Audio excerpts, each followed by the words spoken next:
नमस्कार।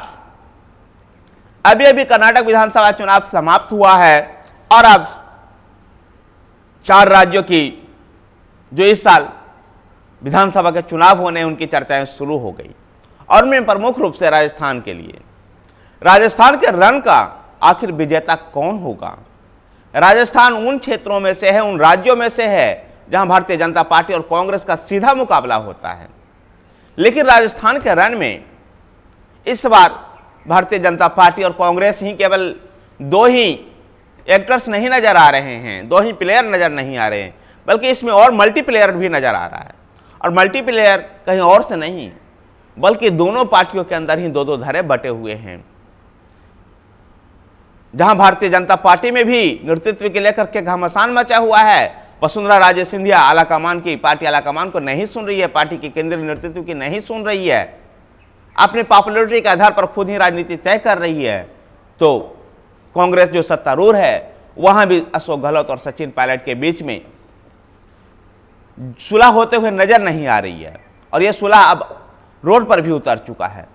पहले चिट्ठियों के माध्यम से होते हुए पहुंच रहा था, धरना प्रदर्शन हो रहा था और अब सचिन पायलट जन स्वराज यात्रा पर भी निकल पड़े हैं।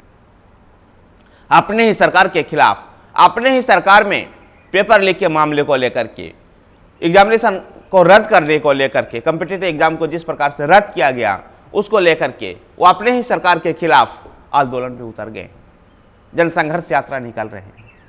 ऐसे में राजस्थान का रण कब आखिर विजेता कौन होगा ये तय कर पाना बड़ा मुश्किल काम हो पा रहा है। क्या दोनों पार्टियां अपने ही अंदर की गुटबाजी को संभाल पाएंगे? क्या कांग्रेस सचिन पायलट को दरकिनार कर पाएगी? क्या भारतीय जनता पार्टी वसुंधरा राजे सिंधिया को दरकिनार कर पाएगी? अगर ऐसा नहीं होता है, अगर ऐसा नहीं हुआ तो वसुंधरा राजे सिंधिया और सचिन पायलट की क्या भूमिका होगी राजस्थान के विधानसभा चुनाव में? सचिन पायलट क्या अलग पार्टी बनाएंगे या कांग्रेस में रहेंगे तो उनकी क्या भूमिका होगी? क्या वो भारतीय जनता पार्टी के में शामिल होंगे? क्या वो अलग पार्टी बनाकर के तीसरे मोर्चे की बात जो हनुमान बेनीवाल कर रहे हैं क्या उसमें जाएंगे? ये देखना भी दिलचस्प होगा।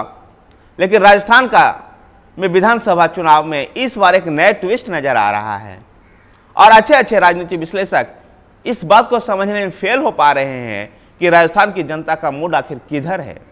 क्या वो भारतीय जनता पार्टी को वोट करेगी या कांग्रेस को? अगर ऐसा है, भारतीय जनता पार्टी और कांग्रेस तक ही चुनाव होता तो लगभग स्थिति क्लियर होती। लेकिन भारतीय जनता पार्टी के अंदर भी गुटबाजी है और कांग्रेस के अंदर भी गुटबाजी है और वो गुटबाजी खुल करके जनता के बीच में जा रहा है। ऐसे में राजस्थान के रण का आखिरी विजेता कौन होगा? क्या सचिन पायलट कांग्रेस छोड़ेंगे और कांग्रेस से एक और बड़ा नुकसान होगा? क्या वसुंधरा राजे सिंधिया को भारतीय जनता पार्टी दरकिनार कर पाएगी और एक नए नेतृत्व में चुनाव लड़ पाएगी? इसकी भी संभावना कम ही नजर आ रही है कि वसुंधरा राजे सिंधिया राजस्थान के आज भी मोस्ट पॉपुलर नेताओं में शामिल है और इसी के दम पर वसुंधरा राजे सिंधिया भी केंद्रीय नेतृत्व को भी लगातार आंखें दिखा रही हैं। सचिन पायलट की भी युवाओं के बीच में लोकप्रियता है और सचिन पायलट इसी कारण से जन स्वराज यात्रा पर निकल गए। राजस्थान के इस रण में, राजस्थान के इस विधानसभा चुनाव में अभी राजनीतिक दलों की स्थितियां साफ नहीं हैं और मैं भी इस पर कोई टिप्पणी करने में सक्षम नहीं हो पा रहा हूं। क्या सचिन पायलट और वसुंधरा राजे की क्या भूमिका होगी 2023 के विधानसभा चुनाव में?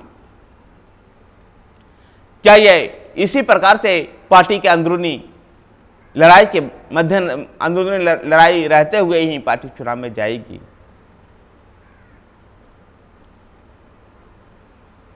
राजस्थान विधानसभा चुनाव में अभी 6 महीने का दूर समय है।